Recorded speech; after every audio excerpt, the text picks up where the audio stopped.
Hi guys, welcome back. It's Diana from Fabulous Autism Mommy. So I'm excited to talk to you today about our video is gearing up my special needs child for school. So it's back to school season. This year this will be Eli's second year going to school. I want to make him a family tree booklet. And I haven't really decided how I'm going to do that, but I'm going to record a video on it. And it's either going to be a little booklet or a page, and it's going to have a picture of all of the family members and maybe his emergency contacts at the very top. So I don't know. I haven't decided how I'm going to do that.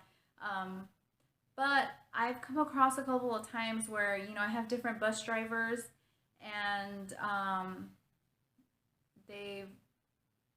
I feel like in the event of an emergency, I want them to be able to have some sort of something that will tell them who is picking up Eli. And I think my case is a little bit more special because Eli does not look like my child. My husband's African American and I'm Mexican, so all my children, I cannot tell you how many times I've had issues about my kids and are they mine, and they're completely they look. I just want to make sure that the bus drivers or the teachers, and especially this new year because he's getting a new teacher, I want her to have something to look at to say, oh, this is his family. This is what if Dad picks him up or if Grandma picks him up. I've had a couple of times where my car kept breaking down. I kid you not. It was it broke down 3 times and it was the worst. So I needed to have my mom wait for the bus here at my house. I had to call her and tell her to come to my house, and the bus driver was like, you look like a Mexican lady, why are you picking him up? And then my mom was like, it's abuelita, and because that's what Eli calls her. So Eli gets all excited. He's like, hey, abuelita, and then he was like, the bus driver knew oh, okay, yeah, that's you. So anyway, number 1 tip would be to get a family tree, something going. Like I said, I am gonna plan to make a video on that. So if you want to see how I do it, look out for that. One other thing about that, I think this is especially important for little ones like 3-year-olds, that can't verbalize as much, because my son can talk, but he's has a hard time talking, so it doesn't always necessarily mean that he's gonna say something if he sees somebody it's just it's touch and go there. So I think it's important for these kiddos, and if your child is nonverbal, then I think that's even more of a reason why they should have something on them or in their backpack. Not on them. I'm thinking of something to put in the backpack or to somehow glue on to the backpack or strap on. I don't know. Like I said, keep a lookout for that video.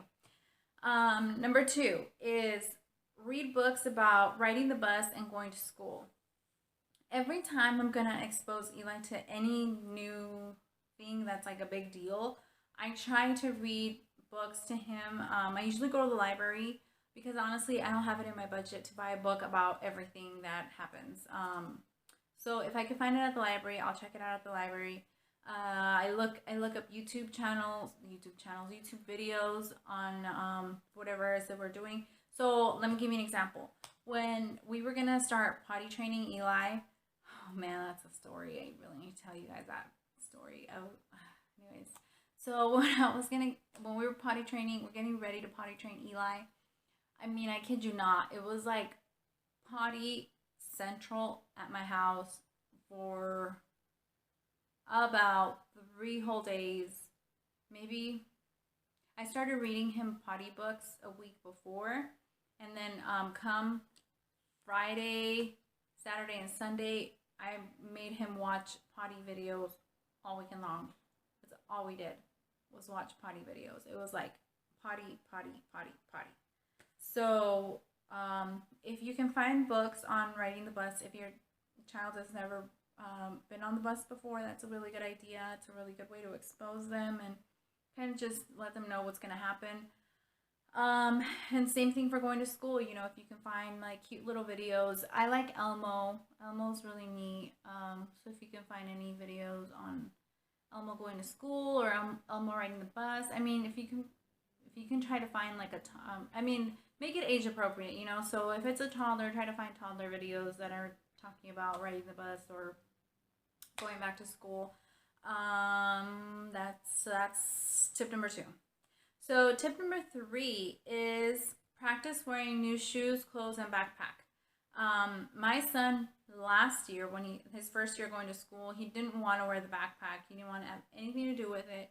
And originally, I had purchased him a Minions backpack because I knew he loved Minions, but I still haven't figured out what it is about characters like characters like the Minions or Thomas or Spider-Man, Doc McStuffins. I mean, I would say most any character, if I buy him like a t-shirt or something that he needs to wear that has them on, he doesn't like it. He's better about it now, but he still doesn't, it's not his preference. Like if I was holding up a Spider-Man t-shirt just recently and like a plain striped t-shirt, and he went for the striped t-shirt even though he likes it. This year what I'm gonna do as far as like buying clothes for him and his backpack, I'm gonna take him with me to hopefully get him to like pick it out with me, and that way I know that he'll wear it. But that doesn't guarantee that he's actually gonna put it on. I've had that happen where I ask, like I point something out and he says yes and he's excited. Like for example, his underwear. When we were potty training, I had purchased like superhero underwear and Mickey Mouse underwear because he loved Mickey Mouse at the time. It was like his favorite. And something in me was like, you know what? I should go get plain white underwear just in case. So I went and I can't remember how things happened, but I know about 2 weeks before we started potty training, we started practicing with the underwear, like just wearing the underwear and being okay with it on. And getting the underwear on was difficult. So we had to not get rid of them, but we kind of just set them aside, and I had him wear the white ones. No, I bought the white ones before we started potty training. Now I remember. I did go back to the store to go purchase them because after buying them, I thought to myself, he's not gonna wear them, and I had like a gut feeling. Even though he picked them out, I knew he wasn't gonna wear them. So we tried putting them on. We tried putting on the underwear with Mickey Mouse and the superheroes, and he just was not having it. And because we were working on potty training, we didn't push the issue on wearing underwears with Mickey Mouse on it. You know, when you're potty training, you're solely focusing on potty training. So if you need to wear plain underwear just to focus on potty training, then that's what you need to do. But in this case, you're actually practicing wearing the clothes that you're gonna wear during the school year, so that you don't have those issues during the beginning of the school year, because you are gonna have to deal with all the transitions and new year. You don't want to have to worry about dealing with the clothing or the shoes. Another example is I bought these really cute Timberland shoes. I don't know if you guys know which ones I'm talking about. They're like a yellow camel yellow color. I bought those for the fall, and I couldn't get him to wear them. I think he wore them like twice maybe, and that sucked because they were really cute. So, you know, for me it was a bummer, but you know, it's okay. I deal with it now. I know better now. So if you feel like your kiddo can benefit from doing that, again, just work on it and get them to practice. I did it with my ABA company at the time. I had in-home ABA. So practicing wearing our backpack and practicing, trying on new clothes and all of that stuff was a goal of mine. So we did it together. If you don't have in-home ABA and it's not something that you can have done with your off-site ABA, then let me know in the comments down below, and then maybe I can make a video about how we went about it and something that you can work on yourself. That's a lot of words. Okay, number 4, begin changing nighttime routine and then move on to morning routine. So right now, Eli is up until 7:30, and then at 7:30 we start getting ready for bed. During the summer, if you change your child's hours and they have a different bedtime, that's fine. They can wake up whenever, and I'm sure that's great for parents too. I would love to sleep in. I think my body needs to get adjusted to waking up later. I don't know. I still wake up at like 6:20.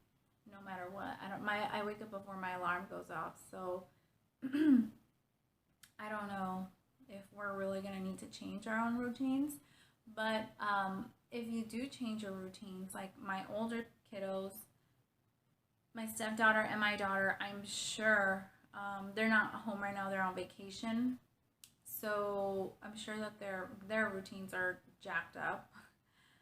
But with your special needs kiddo, I would say tackle nighttime routine first. Let me back up. I'm sorry. I'm like all over the place right now. So begin changing nighttime routine about 2 weeks before school starts, and then a week before change morning routine. Now I say that because it's easier to work on nighttime routine than it is morning routine. So it's kind of unfair to make them wake up early if they don't really need to wake up early. So I would say, just work on nighttime 2 weeks before, and then move the morning routine. Or if you feel like you don't need to do them separately and you just want to do them all at once, then that's fine too. You can do that 2 weeks before, and then that way you have a good amount of time to get them used to waking up early.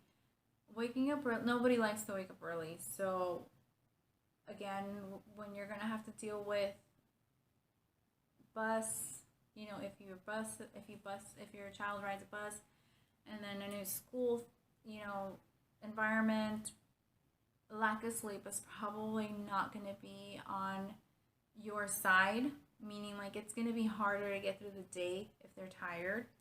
So you want to make sure they get enough rest, and you also, when you're focusing on other things like the bus and school, you don't want to have to worry about focusing on getting them adjusted to their bedtime and morning wake up time all at the same time. You want to do it, if you can, do it separately. Whew. All right, number 5. If possible, visit the bus.